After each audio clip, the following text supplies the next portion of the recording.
গতকাল বুধবার সন্ধ্যায় রটে যাওয়া মৃত্যুর গুঞ্জনটিকে মিথ্যা প্রমাণ করেছিলেন ২১শে পদকপ্রাপ্ত দেশের অন্যতম রবীন্দ্রসঙ্গীত শিল্পী পাপিয়া সারোয়ার। তবে রাত পোহাতেই গুঞ্জনটি সত্যি হয়ে বেদনা ছড়ালো।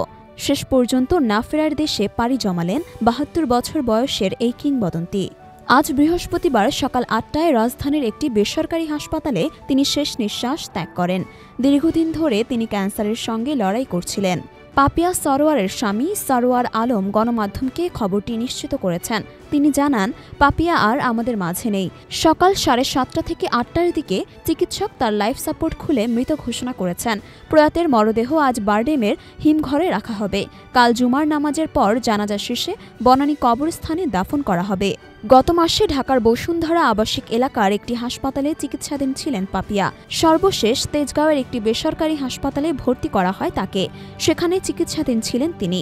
ভাগ্যের পরিণতিতে স্বামী ও ২ সন্তান রেখে না ফেরার দেশে পাড়ি জমালেন তিনি। পাপিয়া সারোয়ার ১৯৫২ সালের ২১শে নভেম্বর বরিশালে জন্মগ্রহণ করেন। ছোটবেলা থেকেই রবীন্দ্রসঙ্গীতের প্রতি তার গভীর অনুরাগ ছিল। ষষ্ঠ শ্রেণীতে ছায়ানটে ভর্তি হওয়ার পর তিনি বুলবুল ললিতকলা একাডেমিতে গান শিখতে শুরু করেন।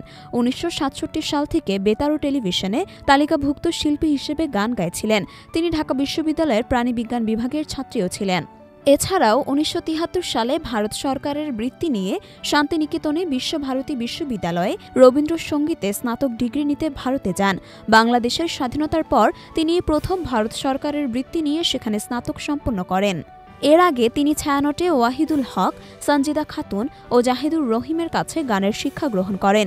পাপিয়ার প্রথম অডিও অ্যালবামটি ১৯৮২ সালে প্রকাশিত হয়, যার নাম ছিল পাপিয়া সারোয়ার। সঙ্গীত ক্যারিয়ারে পাপিয়া সারোয়ার রবীন্দ্রসঙ্গীতের জন্য ব্যাপক জনপ্রিয়তা লাভ করেন। তার ব্যতিক্রমী কণ্ঠ এবং গায়কির জন্য শ্রোতাদের মধ্যে তিনি এক বিশেষ স্থান লাভ করেন। আধুনিক গানে তার সাফল্যও ছিল প্রশংসনীয়। নাই টেলিফোন, নাই রে পিয়ন, নাই রে টেলিগ্রাম গানটি তাকে বাংলা গানের বিশাল শ্রোতা মহলে জনপ্রিয় করে তোলে।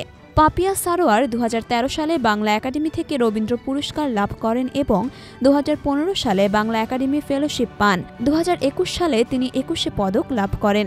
তিনি দীর্ঘদিন জাতীয় রবীন্দ্রসঙ্গীত সম্মিলিত পরিষদের সাধারণ সম্পাদক হিসেবে দায়িত্ব পালন করেন এবং সর্বশেষ এই পরিষদের নির্বাহী কমিটির সদস্য ছিলেন।